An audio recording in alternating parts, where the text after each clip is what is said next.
Welcome to online classes of Sri Venkateswara College of Arts and Science, Biotechnology students of third year.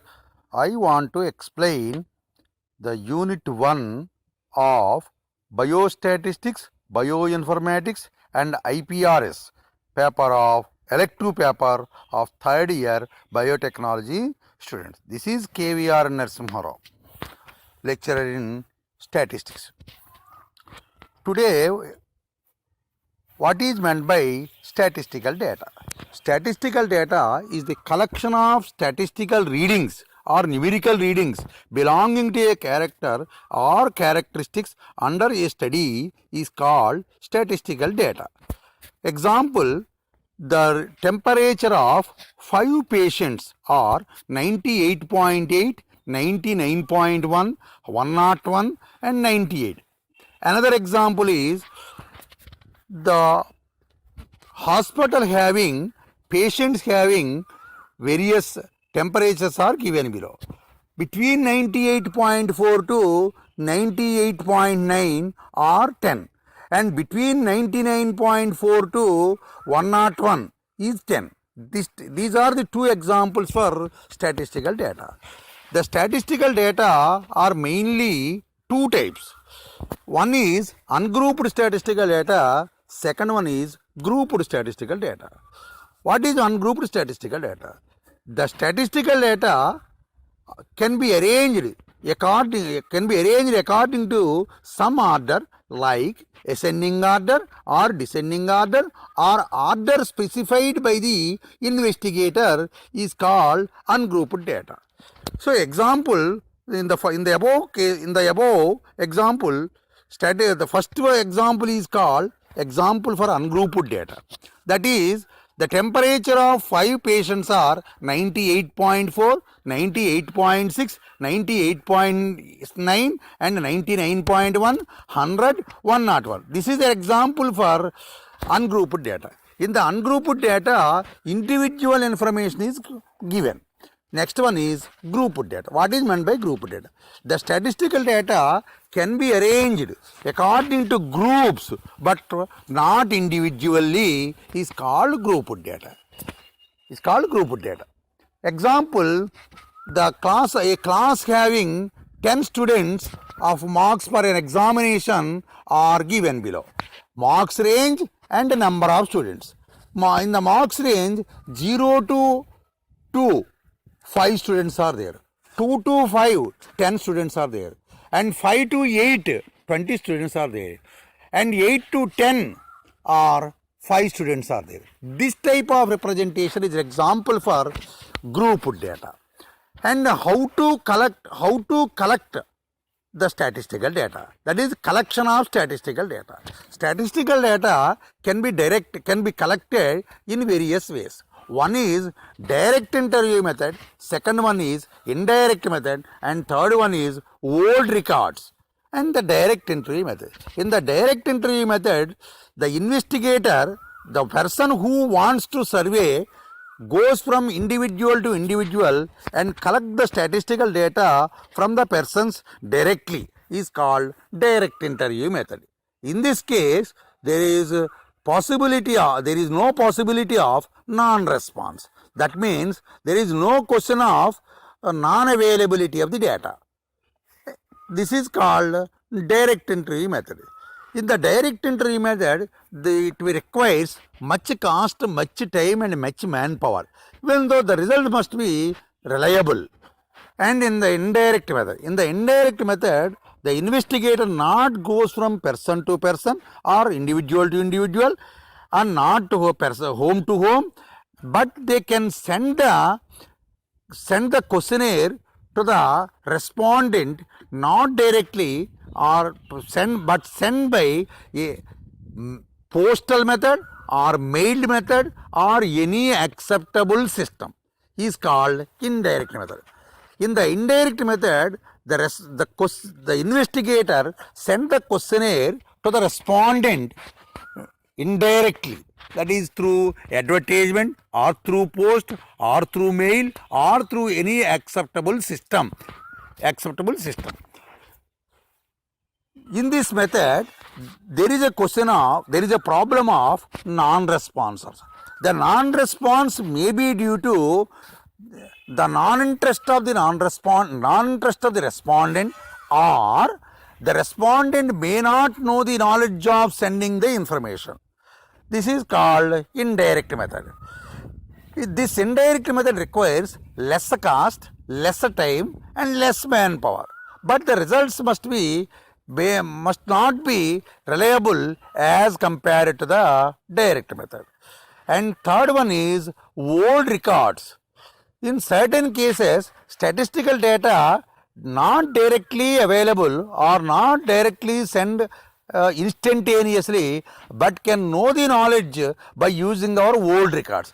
For example, now we go to class interval. What is meant by class interval? In a group data, each group is called class interval. Class or class interval. Example, the marks obtained for a class of 100 students can be arranged according to students range and number of students. The student ranges are called class intervals. Next one is lower limit, upper limit. What is meant by lower limit? The minimum value of each class interval is called width of the class interval, and the maximum value of each class interval is called upper limit of the class interval. Next one is mid value of the class interval and magnitude of the class interval. Next, first we define magnitude or width of the class interval. The difference between upper limit and lower limit is called width of the class interval or magnitude of the class interval. That is, upper limit minus lower limit is equal to width of the class interval. It is generally denoted by H or CA. Next one is mid value of the class interval. Thus, the arithmetic mean of lower limit and upper limit of each class interval is called mid value of the class interval. That is, upper limit plus lower limit by 2 is called width of the class interval. And next one is frequency of the class interval. The number of students, the number of persons, number of members pertaining to a class or class interval is called frequency. That means number of students of various ranges of marks are frequencies. And next one is cumulative frequencies. If the frequencies are cumulated from top to bottom or from bottom to top are called cumulative frequencies.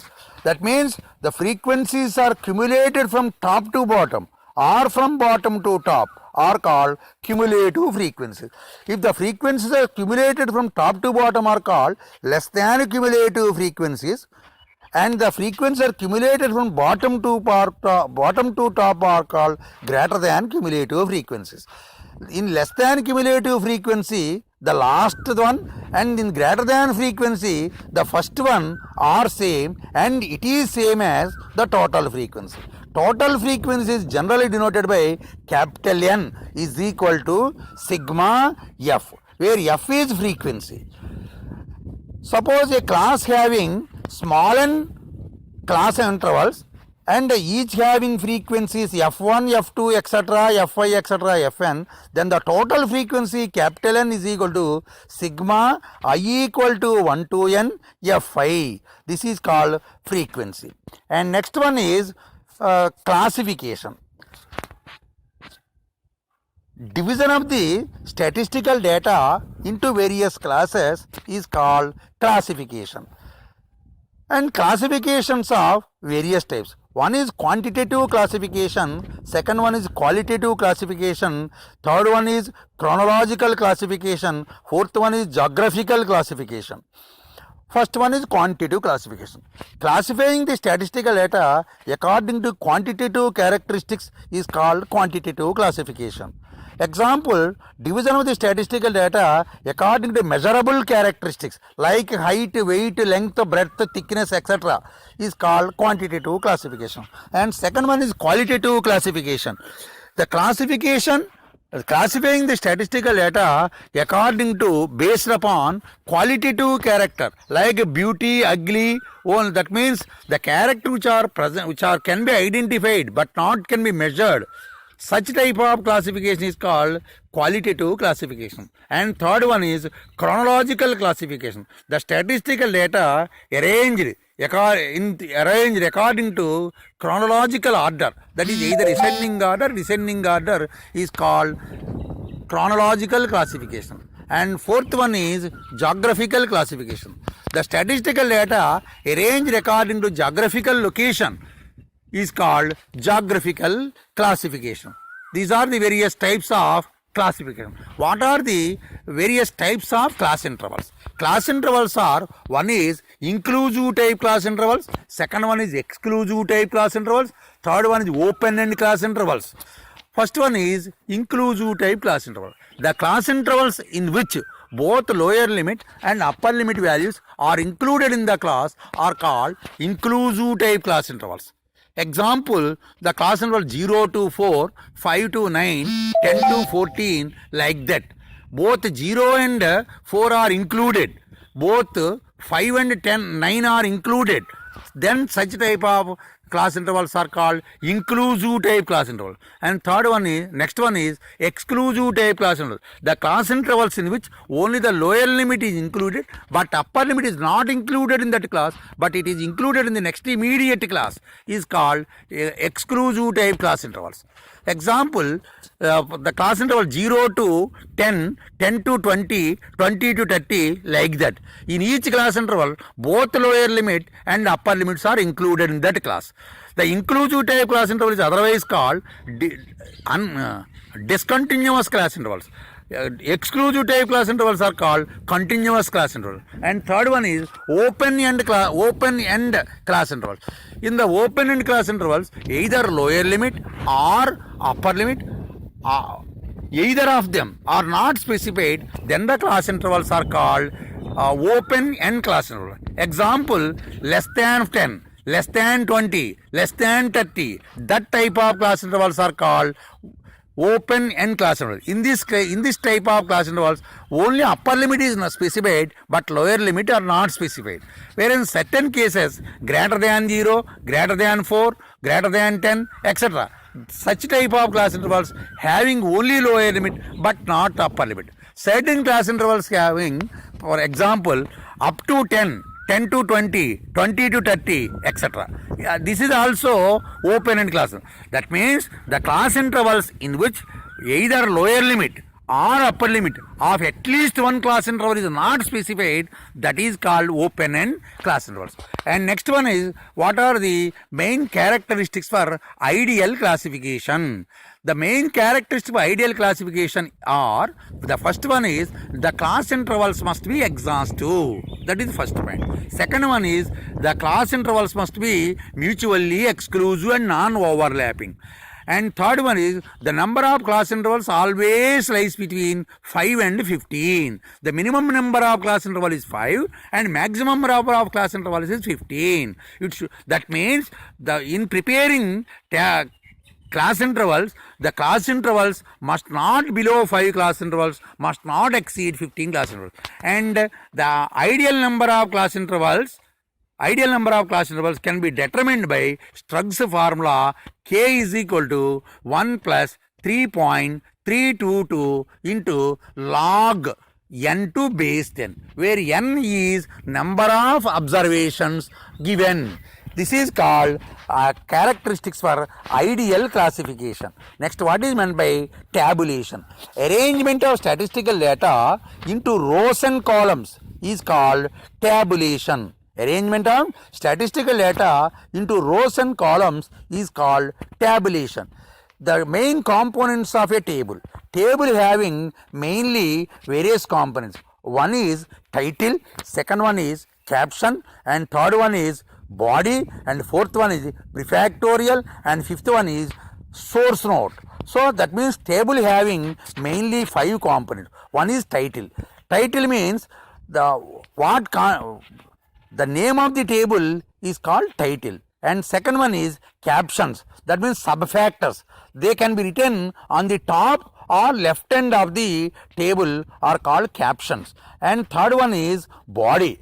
After arranging the table into rows and columns by noting the left margin and right margin captions is called body.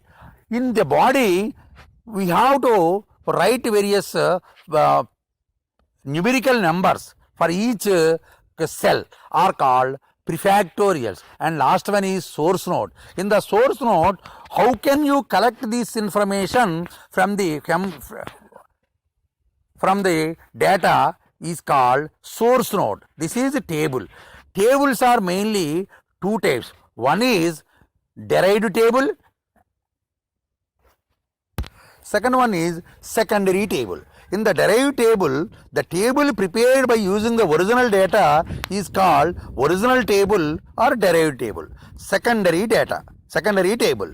The table obtained from primary table, that is derived table, is called secondary table. Next. Statistical data are also two types. One is the primary data, second one is secondary data. The statistical data can be distinguished by collecting the information are mainly distributed into two types. One is primary data, second one is secondary data. What is meant by primary data? Primary data means the statistical data obtained from direct information is called primary data, and secondary data is the statistical data obtained from primary data is called secondary data.